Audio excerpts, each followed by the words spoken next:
nga medicine. Itiing nasang payabot ding menatagan kening libreng laughter yoga at dinwang ning metong a real estate karing mekad si sentang kabalen inyong weekend. Metong a exercise gamit ing asbuk ang pong lupo. Alang-alwang gawan no neing mayli ng mayli, tutuman o gawa-gawa mo. Iruning kaya kamumunang Pinoy Laughter Yoga Professor ay Paulo Trinidad, di gustong paralan ng ehersisyo ngay ni, kalupan ng therapeutic laughter o ing pamangayli, kayag na ning pamaggalo ng diaphragm. 10-seconder a breathing exercise gamit ng arong, ang pong niyayalwang klase ng facial exercise. Agpangkareng eksperto, inga 10 minutong laughter yoga, katumbas na rin ng 30 minutos a heavy workout.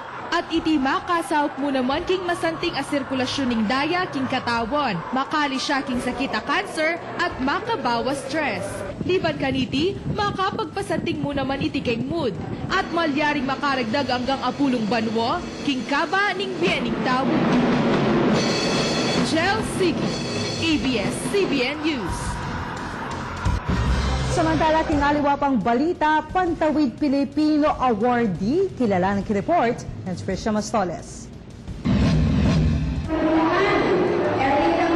Katmuing Brenzy Giao Convention Center, Siyudad San Fernando.